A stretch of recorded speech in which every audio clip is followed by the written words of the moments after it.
que é uma palavra para nossa edificação. Quero ler aqui no livro de Jeremias, capítulo 1, versículo 11 e o 12, que diz assim a palavra do Senhor. Ainda veio a mim a palavra do Senhor, dizendo: que é que tu vês, Jeremias? E ele disse: vejo uma vara de amendoeira. Disse-me o Senhor: viste bem, porque eu velo sobre a minha palavra para cumprir. Nós vemos que Deus fala, Ele cumpre com a sua palavra. Nós vemos a palavra de Deus, que Deus criou o homem lá no jardim do Éden e disse a Adão: poderei comer qualquer fruto que está no jardim, mas no meio do jardim não comereis daquele fruto. E a Bíblia nos mostra que a serpente veio e enganou Eva. Eva levou o fruto para Adão e Adão não vigiou e comeu daquele fruto. O que acontece?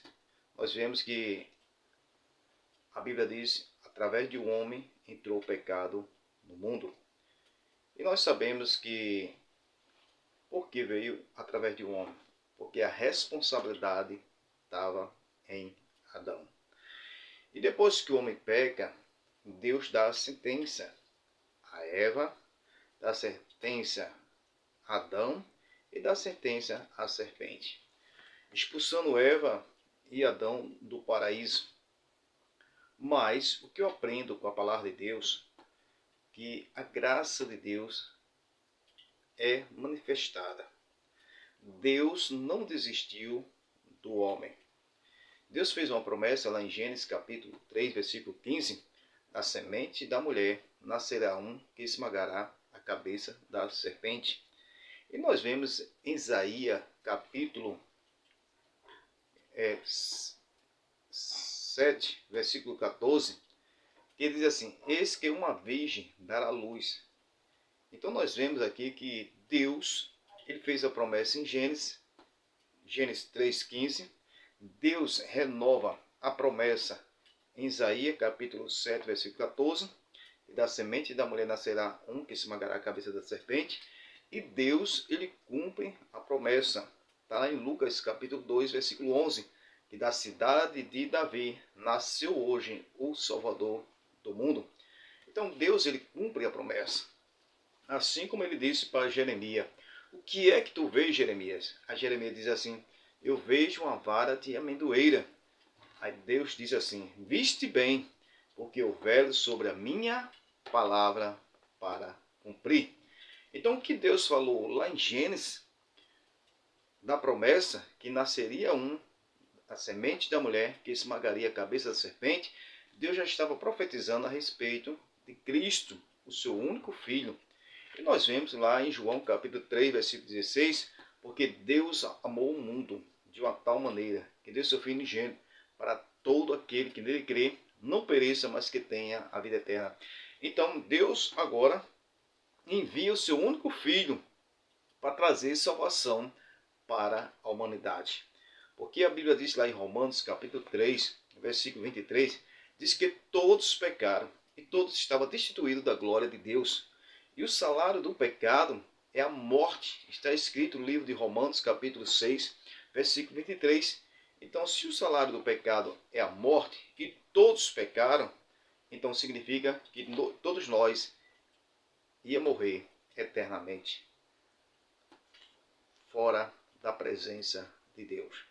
Mas Deus nos mostra a sua misericórdia para conosco, envia o seu único Filho.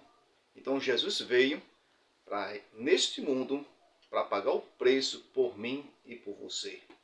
A Bíblia diz lá em João capítulo 3, versículo 16, é o texto áureo da Bíblia Sagrada, porque Deus amou o mundo de uma tal maneira que deu seu Filho unigênito para todos. Deus não faz exceção de pessoa. Então Jesus veio morrer por todos. Então, de uma tal maneira que deu seu Filho unigênito para todos aqueles que nele crê, não pereça, mas que tenha a vida eterna. Então Jesus, ele veio a este mundo E a Bíblia diz que o Verbo se fez carne, lá em João, capítulo 1 e 1, ele é o Verbo. João, capítulo 1, 14, o Verbo se fez carne e habitou entre nós. Então lá em João, capítulo 6, versículo 38, Jesus diz assim: eu desci do céu, não para fazer a minha vontade, mas a vontade daquele que me enviou. Então Cristo veio fazer a vontade do Pai, morrer em nosso lugar. Porque a Bíblia diz que no Antigo Testamento era sacrificado os animais para, através do sacrifício, morto um animal para cobrir o pecado do povo. E a Bíblia nos mostra que no Novo Testamento, Cristo ele é o Cordeiro de Deus que tira o pecado do mundo. Está lá em João capítulo 1, versículo 29. Então, se Cristo ele é o Cordeiro de Deus que tira o pecado do mundo, então Jesus veio para morrer em nosso lugar. E através do sacrifício de Cristo, nós temos direito à salvação.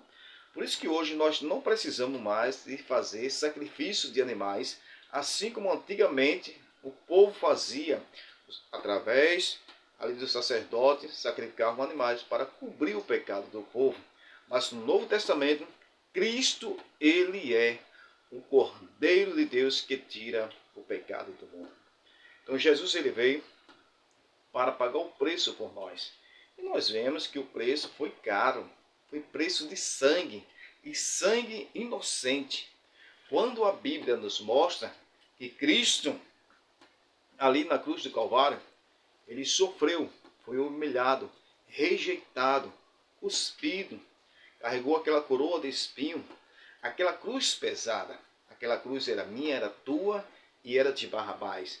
Mas ele tomou sobre si todas as nossas dores, as nossas culpas. O inocente se fez culpado por nós. E nós vemos que Cristo, ele veio para pagar o preço. Então nós vemos que a dor foi insuportável, o que ele sofreu. Aqueles pregos nas suas mãos, prego nos pés, a coroa de espinho, as dores da chicotada, a humilhação, que ele foi humilhado, rejeitado por aqueles que ele veio para morrer.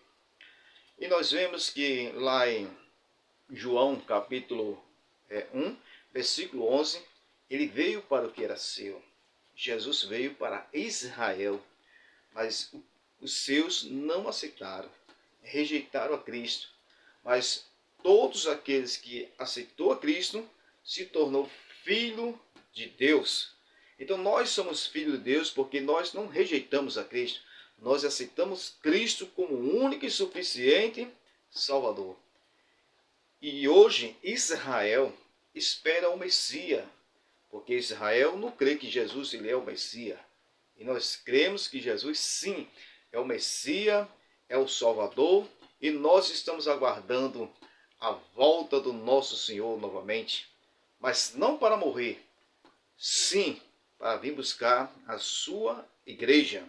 Enquanto a igreja está esperando o retorno de Cristo para vir buscar a sua igreja, Israel ainda aguarda o Messias.